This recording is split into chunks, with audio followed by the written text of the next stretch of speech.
Hi అన్న. కుప్పం నియోజకవర్గానికి ముఖ్యమంత్రి చంద్రబాబు నాయుడు గారు తన సొంత నియోజకవర్గం కుప్పంలో ఉన్న రైతులందరికీ కూడా మంచినీటి సదుపాయం, ఇంకోవైపు సాగునీటి సదుపాయం కింద కృష్ణానది నుంచి నీళ్లు అనేది 530 కిలోమీటర్ల వరకు కూడా కాలువ రూపంలో ఏర్పాటు చేసి వాళ్ళకి నీళ్లు ఇప్పించడం జరిగింది. దాని గురించి మీరేం చెప్తారు అంటే, అక్కడ సాగునీటి సదుపాయం అనేది ఇప్పటివరకు లేకపోవడం వల్ల చాలా ఇబ్బందికరమైన పరిస్థితులు ఉన్నాయి కదా. అది బాబు గారు ఏది ఆలోచించినా ప్రజల మంచికి ఆలోచిస్తారు. వారికి నీళ్లు విడుదల చేశారు కాబట్టి వాళ్ళందరూ పంటలు పొలాలు మొత్తం పండించుకుంటారు.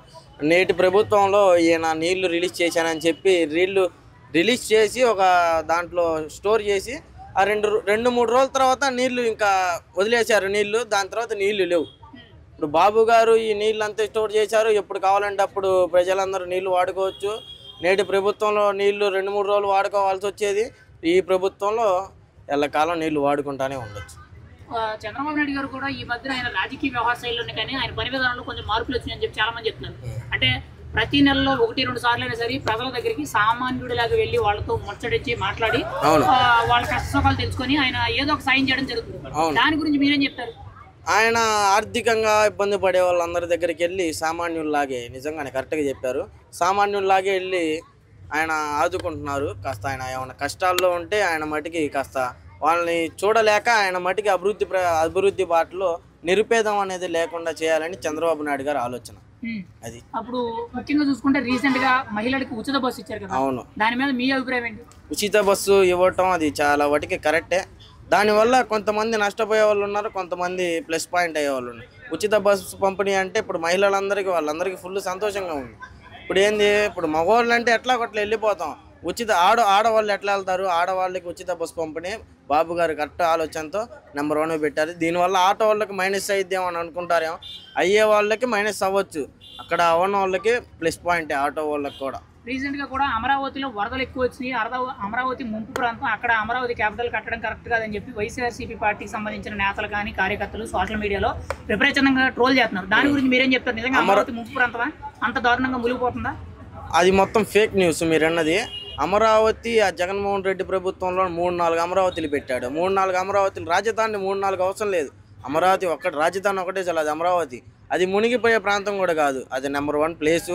అక్కడ వ్యూస్ కానీ ఆవిడ ఉద్యోగాలు కానీ, యువతకి రేపటికి భవిష్యత్తు ఉండాలంటే అక్కడ ఉద్యోగాలు ఉన్నాయి, ప్లాంట్లు, యూనివర్సిటీలు మొత్తం కడతారు. మా రాబోయే కాలానికి కూడా మా లాంటి యూత్కి ఆడ ఉద్యోగాలు లభిస్తాయి. దేనికంటే ఆ ఆలోచన బాబు గారి, నిరుపేద అనేది ఉండకూడదు. బాబు గారి ఆలోచనలు ఆయన ఎట్లా ఉంటాయని కాస్త షార్ప్గా ఆలోచిస్తూ ఉంటారు. ఎవడు పేదవాడు అనేవాడు లేకుండా చేస్తాడు బాబు గారు. మరి వైఎస్ఆర్సీపీ పార్టీకి సంబంధించిన చాలా మంది నేతలు, ముఖ్య నేతలు కానీ కూటమి ప్రభుత్వం వచ్చినప్పటి నుంచి కూడా దరిద్రమైన పాలన జరుగుతుంది, దౌర్భాగ్యమైన పాలన జరుగుతుంది, రాష్ట్రంలో విధ్వంసమైన కాండన పాలన జరుగుతుంది. దానికి చంద్రబాబు, పవన్ కళ్యాణ్ చేతకాని పరిపాలన చేస్తున్నారని చెప్పి విమర్శిస్తున్నారు. దానికి మీరేం చెప్తారు? అది మొత్తం ఫేక్ న్యూస్ భయ. ఇప్పుడు మన బాబు గారు పాలన మీరు చెప్పారుగా, బాగులేదు పాలన ఇట్లా జరుగుతుందని, అది మొత్తం మీరు ఫేక్. అది ఎవరు చెప్పారో వాళ్ళు ట్రోల్ చేసుకునే వాళ్ళు వేస్ట్ వాళ్ళు. నాకు తెలిసినంత వాటికి బాబు గారి అభివృద్ధి మటుకు నెంబర్ 1 చేస్తున్నారు. అది పిఠాపురంలో కానీ, కుప్పంలో కానీ, అనంతపురంలో కానీ, ప్రతి ఒక్క నియోజకవర్గంలో అందరూ, మాది చిలకలూరుపేట నియోజకవర్గం, పుల్లారావు గారిది. మా నియోజకవర్గంలో పుల్లారావు గారు నెంబర్ 1గా అభివృద్ధి చేస్తున్నారు. రోడ్లు వేస్తున్నారు, కాలువలు తీస్తున్నారు, పైప్ లైన్లు వేస్తున్నారు. కరెంటు ఎప్పుడు గత ప్రభుత్వంలో కరెంటు వారానికి 4-5 సార్లు పోయేది, ఇప్పుడు కరెంటే పోట్లా, నెలకు ఒకసారి. ఏది సెకండ్ సాటర్డే అది కామన్గా పోతూ ఉండేది కరెంటు. ఇప్పుడు మా కరెంటుకు దిగులు లేకుండా, వాటర్కి దిగులు లేకుండా ఉంది. ఇన్ని అభివృద్ధిని ఉంచుకొని వాళ్ళకి మరి వాళ్ళు కావాలని మరి చెడ్డ పేరు తెద్దామని ఈ మాటలు మొత్తం చెబుతున్నారని ఆలోచన. కూటమి ప్రభుత్వం పనితీరు గురించి వాళ్ళు నెంబర్ 1 ఉన్నారు అన్న. నెంబర్ 1 దాంట్లో మటుకి కూటమి ప్రభుత్వం మటుకి ఇంకా 2029లో కూడా కూటమి ప్రభుత్వమే వచ్చింది. కూటమి ప్రభుత్వం వస్తే మాలాంటి యువకులకి భవిష్యత్తు ఉండేది. జగన్మోహన్ రెడ్డి గారు 2.1 నేను అధికారంలోకి వస్తాను, ఇంకొక 3 ఏళ్ళు కళ్ళు మూసుకుంటే ప్రభుత్వం జగన్మోహన్ రెడ్డి రోబో సినిమా చూసి 2.1 ఉంటాడేమో. చంద్రబాబు నాయుడు గారు 3 బళ్ళు కష్టా చదివాడు, ఆయన చదివిన దానికల్లా.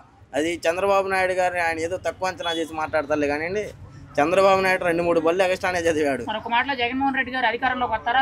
29లో మళ్ళీ సీఎం ఎవరు అవబోతున్నారు? 29లో కూడా కూటమి ప్రభుత్వమే రాబోతుంది. ఫుల్ మెజార్టీ, నియోజకవర్గానికి వచ్చి 40-50 వేల మెజార్టీ వచ్చింది. జగన్మోహన్ రెడ్డి గారి పరిస్థితి ఆయన మామూలు ఖాళీ, ఇంకా ఆయన సైలెంట్గా ఉంటాడు. లేకపోతే ఏదో ఒక దాంట్లో ఆయన జాయిన్ అవ్వటమే, ఏదో పార్టీలో, అంతే.